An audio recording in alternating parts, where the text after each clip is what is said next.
All right, turn in your Bible, if you would, to Ruth chapter 4, beginning in verse 13. We'll finish up our study of this book this evening. So far in our lessons, we've seen how Naomi traveled with her husband and her two sons to the neighboring land of Moab to escape a famine that was going on in the region around their hometown of Bethlehem. While they were there, the sons married Moabite women, and eventually they, along with their father, passed away in that foreign land. And so Naomi decides to return back to her homeland, back to Bethlehem, and one of the two daughters-in-law makes a commitment to go with her. Initially, both of them journey with her to probably around the border between the two nations. And at that point, she stops them and she says, "Okay, you guys need to go back to your homes. You've got a life to look forward to. You've got opportunities ahead of you. You can remarry. You can, have a full and productive life. And so you go back to your families, and I'm going to go back to my hometown. I'm going to go back to Bethlehem and live out the rest of my days there." One of the daughters-in-law said, "Okay," not that she was flippant or anything like that, but she recognized the wisdom and the logic in what Naomi was saying, and so she was sorrowful. She hugged and wept, and they had a tearful goodbye.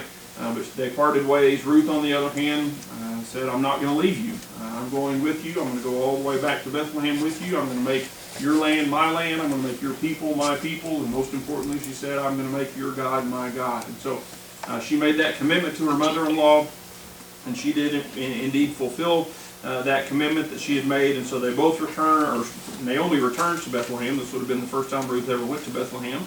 But they go to Bethlehem, and Ruth begins working in the fields, gleaning from the crops, as it was time of the barley harvest when they first arrived, and then it went into the time of wheat harvest right after that. And so for an extended period, probably 3 to 5 months, she was there working in the fields, doing pretty difficult manual labor. And so she was doing that to provide for herself and for Naomi, because they really didn't have any other means of sustaining themselves. And so she does that. Of course, there's a man named Boaz who recognized her character, recognized her hard work, and he was also just so happened to be the near kinsman, or a near kinsman to Ruth and Naomi. Naomi recognized that. She also saw the interest and the compassion that Boaz showed toward Ruth, and she instructed Ruth to go to Boaz and ask him to fulfill that role of the near kinsman, in taking not only the inheritance, the property, and things like that, but in marrying Ruth so that they could raise up a child to continue that family line. Being a godly man, Boaz agrees to help out, but he does point out that there is a nearer kinsman, somebody who was next in line before him to fulfill that role and to take on that responsibility. And so he said, we need to consult with this man, give him his opportunity to take this responsibility upon himself, or to pass it on. And so they do that, and they present it to this man. Initially he agrees when he thinks it's just purchasing the property and redeeming the inheritance. When he finds out that there's also a woman that needs to be married in order to raise up more children for the deceased, he decides that that's not in his best interest. Probably he already had a family, and that would complicate things for him personally. And so he declines and passes that on to Boaz, who happily accepts that responsibility. He vows before the elders there in Bethlehem that he will marry Ruth and take care of her and make this transaction official. And so that brings us to the last few verses of the book, where we see God's blessing realized for these two widows who had suffered so much and been through so much, and not only for the immediate future, but how God blessed them in a very great way in the big picture. So Ruth chapter 4, verse 13, here the Bible says, "So Boaz took Ruth, and she was his wife. And when he went in unto her, and the Lord gave her conception, and she bare a son." So Boaz follows through with that commitment that he made before the elders of Bethlehem. He marries Ruth. About 9 months later, a son is born to Boaz and Ruth, and this child represented the continuation of the family line of Elimelech, who was Naomi's husband, her deceased husband, through the widow of Elimelech's son, Mahlon. That, of course, was who Ruth was married to. And so she was kind of in line to be that one who would be redeemed, or that the near kinsman would take care of. Naomi wasn't, because she had already had her sons, right? She had already had a family, and so now it's passed on to Ruth, and Boaz takes up that responsibility. The son that was born then would continue that family line. It's kind of interesting because in the lineage, while in a sense he was fulfilling that, going through Elimelech, Mahlon, and then through by Ruth down to the next one, who would be the son that was born here. Throughout all the lineages that we have, both here and also in the New Testament, it still sticks with Boaz as being the father and doesn't transfer it, which it legally would anyway under the Jewish system. And so it would seem that Boaz probably didn't have any other heir. He probably hadn't had a family before this point. I mentioned a few weeks ago that he was an older man. He probably was in his 70s or 80s maybe, even by the time that this was taking place. And so he wasn't a young person, and yet it would appear that he didn't have any other family, any other sons or descendants. And so this was likely a kind of a combining of the two families in one through Boaz and Ruth's child. So that kind of was an unusual circumstance and situation that was going on, but regardless, he was willing to do that, and he follows through with that. And so the family names wouldn't be forgotten, they wouldn't be left out, and in that culture especially, but really in many cultures even still today, that idea of continuing the family line was a very important thing, and it was a disgrace for the family, if it ended in whatever way. And so this was a very important thing, and God blessed them in a great way through allowing them to have this child. Verse 14, we see that the people of Bethlehem recognize this as God's favor shown to the family, in particular favor shown toward Naomi, who had been so grieved and so upset that she demanded that she wasn't even called Naomi anymore, but that they would call her Mara, which means bitterness, because of the bitter lot that she had in her life. So verse 14 says, "And the women said unto Naomi, Blessed be the Lord, which hath not left thee this day without a kinsman, that his name may be famous in Israel." The attention is focused here on Naomi, probably for a couple of reasons. Number one, she was the one who was from Bethlehem, right? She was the one that they knew, the one that they were familiar with, and the one that they had seen, or at least known about, going through such hardships. Of course, when she left with a husband and two almost grown sons, probably grown sons at that point. And so she kind of had things going. She had a full family. She comes back, and now all the men in her life had passed away. She does still have this daughter-in-law, but in that culture, a daughter-in-law really doesn't get you as far as what sons would get you, unfortunately. But that was the case, and so they looked upon it. They said, she's lost a lot. She's lost basically her whole family, and now she's returned. She's sorrowful. She's not bitter herself, but she feels as if her life has been bitter, and so she wants to be called by this other name. But now things have changed for her, and God has shown His favor upon her. And so now, instead of being sorrowful and dealing with a life of bitterness, of hardships that she has to go through, now there's this sense that there's some fulfillment in her life, there's some joy, there's some purpose in her life, and so this is God's blessing upon her, that God is being good to her in this special way. The way that He did that, it says that He has provided this kinsman. Now there's some debate about who this kinsman is referring to. Some people say that it's talking about the child. He would become the kinsman who takes care of her, and we'll talk about that in a moment. To me, throughout the whole book, Boaz has been the kinsman. He's been the one that's been referred to, and to me that's the most direct understanding of what's said here. He did provide that kinsman through Boaz that would ultimately help provide for Naomi. The last part there, that his name may be famous in Israel. Again, some people want to apply that to the child, some people want to apply it to Boaz. I think that could also be referring to God, that God's name may be made famous or made well known in Israel. Now, we would think, well, God's name is already well known in Israel. We would hope that would be the case. But you remember, this was the time of the judges, right?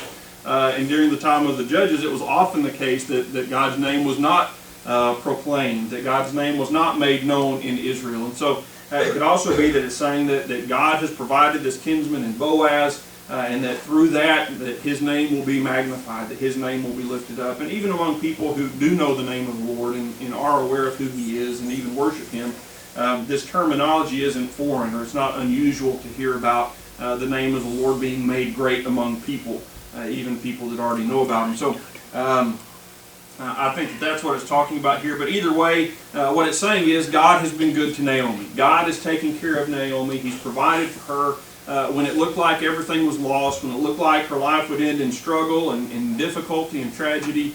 Instead, now she is blessed. Now God's favor has been shown upon her, and so she will recognize that. Now going on to verse 15, we certainly do shift to the child at this point. There's no doubt about that by the way that this verse ends.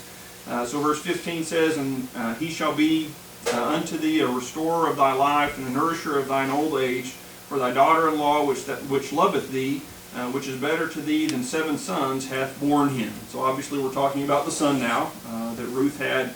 And they speak about how good this is going to be for Naomi, how much of a blessing this is going to be for her. We see 2 things that this new baby would provide for Naomi. First, he would be a restorer for her life, it says, or the grandson would kind of give Naomi the joy that had been missing in her life, give her that purpose in her life that she had been lacking. She had faced a lot of great loss with the death of her sons and of her husband, and she had been, convinced that heartache was kind of her lot at this point in life. Maybe she had some good times early on when they were in Bethlehem the first time, but it seemed like from the moment they left Bethlehem and went to Moab, at least not long after that anyway, that things kind of went downhill. Her husband died, later on her 2 sons died, and now she comes back to Bethlehem and she's in sorrow and hurting, and so she kind of feels like, well, this is what my life is going to be from here on out. And certainly that would be a difficult burden to bear, a difficult life to lead. But now things have turned, and now she does have joy and she has purpose. Many grandparents will attest to how much a grandchild can change things, right? How much joy and happiness that they can give. And I hear great-grandchildren are even better than grandchildren. I don't know. I think I was a great-grandchild. I can't imagine what I was a wonderful grandchild. I don't know that my kids are better than me, but they disagree, I think, by their looks. Not only that, this child would also provide assurance that Naomi would be taken care of as she aged and near the end of her life. Obviously, that was going to take place initially through Boaz and in his relationship with Ruth. They would take care of Naomi. But again, Boaz wasn't a young fella, right? He was older too. And so if he did pass away before Naomi did, then what would happen to Naomi? And of course, through this son, there would be that heir. There would be someone there to help take care of her even as she aged. As this child grew up and became an adult, he would be able to provide that for her. And so God has taken care of her not only in the immediate time, but through the rest of her life. God would provide for her, and she would be taken care of as a result of the birth of this child. And so God has certainly been good to her. Then the last part of this verse, Ruth shares in the credit in blessing as being that faithful daughter-in-law, the faithful one who stayed by Naomi's side when she decided to return to Bethlehem. Ruth continued to willingly work in the fields, do all she could to help provide.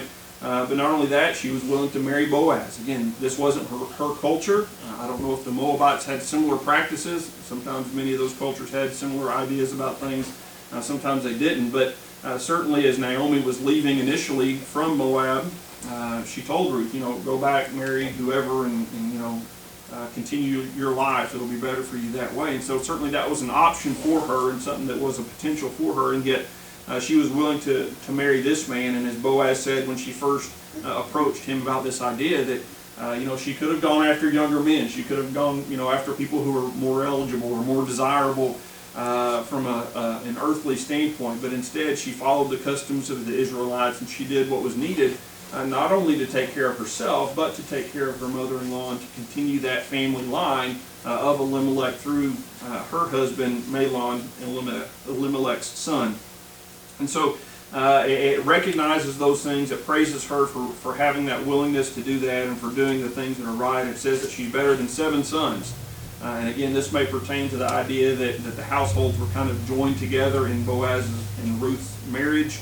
If Boaz didn't have any other heirs, then this son would not only inherit what had been passed down through Elimelech's household, but he would also come into the inheritance of that for Boaz. And so he would certainly have great wealth and great prosperity and be able to take care of her in a way that that maybe her own sons wouldn't have been able to do, because it would appear that Boaz was fairly wealthy and able to take care of a large household in that way. And so they see these things in Ruth, and they recognize them, and they give her that commendation there at the end of verse 15. In verse 16, we see Naomi's great affection for the child. It says, "And Naomi took the child and laid it in her bosom and became nurse unto it." And so she takes it upon herself to care for this baby and basically raises him as if he were her own. It seems like Boaz and Ruth would have had to consent to this. It wasn't like she stole the child away or anything like that, but she had this fondness for the son, and she raised it basically as her own, like I said, and she took care of it and whatever needs that it had. And again, that's another sign of Ruth's respect and love for Naomi, that she was willing to allow her to have this very prominent role in the child's life and upbringing.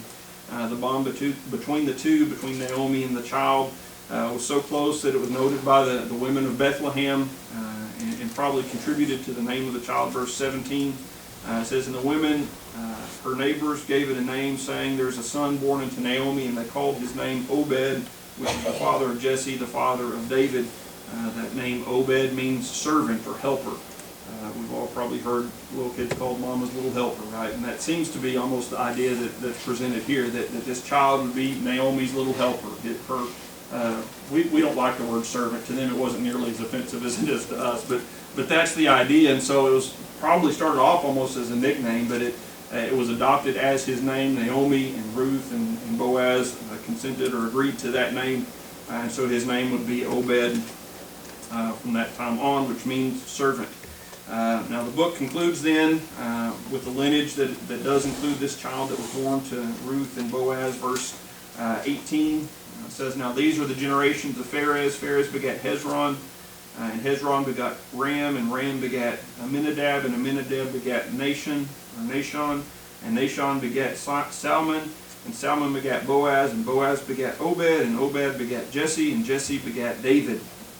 And so, as mentioned earlier in Ruth chapter 4, verse 12, Pharez was one of the sons of Judah, his second son, I believe, who had been born in Canaan and had followed whenever Jacob, Israel, took his family down to be with Joseph into Egypt. This was one of the 70 that went with them. And so, from Pharez, you trace the line on down. There are a few names that are kind of notable, or that you might notice. Of course, Aminadab, of course, that's probably not one that stands out to you, but Aminadab had a daughter whose name was Elisheba, and she would marry Aaron. You remember Aaron, Moses and Aaron, right? And so that's kind of an interesting connection that develops there. Of course, Aaron was the first high priest of Israel. He was not of the tribe of Judah, right? But his wife was of the tribe of Judah. Going on a little bit further, you come to the father of Boaz, a man named Salmon. Like Boaz, you probably know of his wife, or you might not know his name. His wife was a woman named Rahab. She had lived in Jericho, if you recall, in the wall of Jericho, and she harbored the spies from Israel as they came in to search out the city and see what was to be done about it. And she was spared because of her willingness to take care of those servants. Well, she married a Jewish man, this man named Salmon. And they had a child, and that child's name was Boaz. And so it's a small world, right? But when you think about that, it kind of maybe sheds some light on why Boaz was so compassionate and so willing to accept Ruth, right? His mother was an outsider. His mother wasn't a Jew. She was a Canaanite. And so now, as Boaz has become a man, he sees this foreign woman come into the city, come into Bethlehem. And he recognizes, she's in a bad state. She's in a bad situation through no fault of her own. She's lost her husband, and now she's living with her mother-in-law and taking care of her. Not that that's a bad thing, but she's doing that, and she's got a hard life now in difficult circumstances. And so he has a certain affection and compassion toward her, and I think probably the fact that his mother was an outsider played into that, and maybe God used that to kind of soften his heart, maybe where others in Bethlehem, others among the Israelites might not be quite as compassionate or ready to accept Ruth, regardless of her character and what she had displayed. So a couple of interesting names there. And then, of course, you end up with the most notable name, King David, right? We all know who King David was and the role that he played probably the greatest of the kings of the nation of Israel or of Judah. And so he was certainly noteworthy. And ultimately, that's one of the principal things about the book of Ruth as far as the Old Testament history goes and things like that. We read through it and we really fall in love with the story itself and the characters that are involved there. But generally for the Jewish people, these last few verses that we just kind of breeze over and say, okay, well, that's some more names in the Bible, you know, and you go down the list. It was really important to them because this is the link between Judah down to David. Samuel, 1 Samuel, which is the next book there, and it just goes back to Jesse, right? David was the son of Jesse. It doesn't tell us who Jesse was or where Jesse came from. And nothing else does in the Old Testament scriptures. Now, the New Testament accounts of the genealogy of Jesus, they follow this same line because Jesus was a descendant of David. And so that makes it even more important. Not only was he this great king, or were they the ancestors of this great king, they would be the ancestors of the Messiah. And so God, blessed them in a very special way in both counts. But this is where we have that little link between Judah down to David filled for us here in the book of Ruth. And so that was very important to the history of the Jews and to the lineage of not only David but also of Christ. And so God, chooses this kind of obscure family from a little town with kind of some strange connections, right? You've got all these Gentiles mixed in here, and Moabite and the Canaanite and all this stuff going on, and yet God chose this family to bless in this very special way, and so we have the record of it here in the Scripture. And so that brings us to the end of our study of the book of Ruth. There are certainly many lessons to be drawn from this brief account. Of course, in Naomi, I think we see some patient endurance. In some of her words, even when she came back to Bethlehem, she spoke about the bitterness of her life and the sorrow that she was going through, but she didn't do it in such a way as to condemn God in any way. She was going to be patient, and she was going to believe the sovereignty of God, trust in the sovereignty of God and the providence of God, even in this difficult time, even though it looked like her life was just going to be full of sorrow from that point on. She was going to bear that, and she was going to accept that as what God had in store for her, God had for her life. And so I think we can learn about patience in looking at Naomi. With Ruth, of course, we see faithfulness, we see a good work ethic. That's a hard thing for me to say. Maybe I don't have one, I don't know. But she was willing to work hard, and she was very faithful to Naomi. And that's a great lesson for us, again, about our responsibility and the faithfulness that we ought to have and the willingness that we ought to have to do all that we can for others, in particular in the service of God. And then, of course, in Boaz we see the compassion and the kindness that he showed to Ruth, and the favor that he showed, and also his willingness to step up and take the responsibility that was upon him. Now he seems to have had a genuine affection for her, and so when it's something that you want to do, if it's something that you want to be involved in, then certainly that makes it easier to step up and do the right thing. But he was willing, and this was a great responsibility on him, and so we see that and we recognize that. And then finally, I think we see just the goodness of God and God's grace in taking this family, who was a little different from the common run-of-the-mill Israelite family with the good heritage and the good background and all those things, and you've got people mixed in there. In fact, you've got a few Gentiles mixed in, and I think that's a great reminder that God can work through anybody. He didn't have to work through the Jews exclusively. He chose the Jews as his people, and he did use them in a great way and very extensively, but there were Gentiles involved too, and I think that's a good reminder that God doesn't close the door to anyone, and that he offers the opportunity to all, not only to be saved, but to serve and to be part of the work that he has for us to do in his kingdom. So a lot of great lessons, and then of course the whole idea of the near kinsman, how Christ represented, or Christ filled that role for us. He was our near kinsman, the one who could redeem us, very literally, from an eternity of hell, an eternity of judgment. So a lot of different pictures that you can see and lessons that we can learn from this important book. And again, it reminds us that God keeps track of all things. As you look at that brief little bit of lineage, and if it's not for the book of Ruth, do we have that? Do we have that connection that we need? And of course, we do have it, because God is faithful, and God makes sure that every I is dotted and every T is crossed and everything is as it should be. So we can trust God and His ability to take care of those things just as He has said. So any questions or comments about the book of Ruth?